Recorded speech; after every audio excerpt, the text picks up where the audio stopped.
In today's episode, we're going to be replacing this 50-gallon natural gas water heater. It's leaking all over the stand, so we're going to be sure to put a pan underneath it when we go back. It's also got these flimsy little earthquake straps on it, so we're going to go ahead and cut those out of our way, and we can put back some metal ones once we get this thing out of here. This recirculation pump hasn't been plugged in a while, and the owner said when it wasn't working very well, so we're just going to go ahead and remove it, and we'll cap off that return line later. Here we've got a gas line that's kind of sticking in the way. I can't remove the heater without removing it, so we're just going to go ahead and use a shorter nipple, and I decided to put a 90 on there just so it's as far out of the way as possible.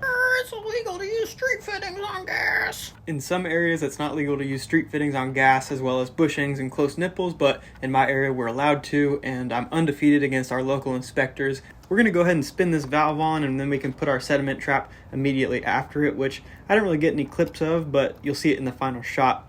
Moving on to this gate valve, we're going to go ahead and replace this puppy with a ball valve. Hey boy, you better not charge extra for that. The gate valve is working just fine. It's standard practice for us to replace the valve above the water heater when we swap it out. It's just included in our flat rate price, and it assures that everything can be warranted on the new water heater.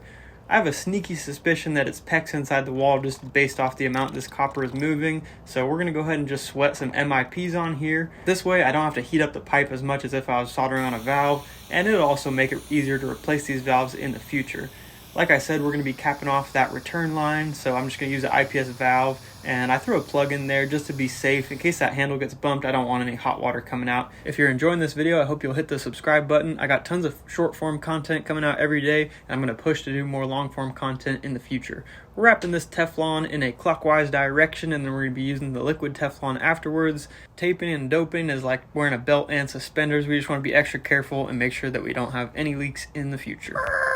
Never rinse an open fitting. You can deform that brass and then it won't be usable. I hear this comment a lot, and I get where you guys are coming from, but with this pliers wrench, you can kind of adjust the size, and so it's not really putting any squeeze on the fitting rather than acting like a crescent wrench. I was debating whether or not it looked weird with these handles going in different directions, and then I determined that it did look weird. So I'm just going to put them in the same direction, even though one of them's going to be off the whole time and the other one will be on, so ultimately they will still be facing different direction. Moving right along here, we're going to be taking the water heater down with my hot rod hand truck dolly. This is a specialty dolly that's designed to be lifting these water heaters up and down. I haven't really mastered the way to get them up there with this, so a lot of people ask me, well, how do you get them up there?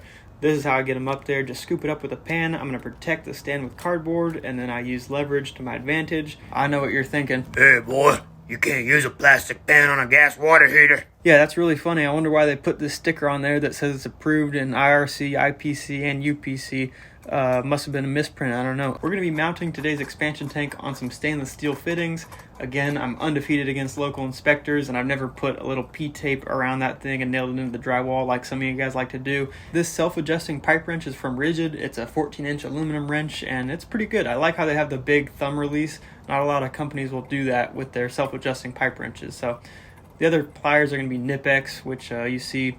You can call them Knipex, Knipex, whatever you want, but that's what I'm using. You see me tightening up the temperature and pressure relief valve here. We're going to transition from copper to the CPVC that's going through the wall. I just don't really carry CPVC pipe on my truck because it's the last thing that I really want to use. We love our flex lines here in California. We're going to be using those on the water and the gas for almost every water heater install ever.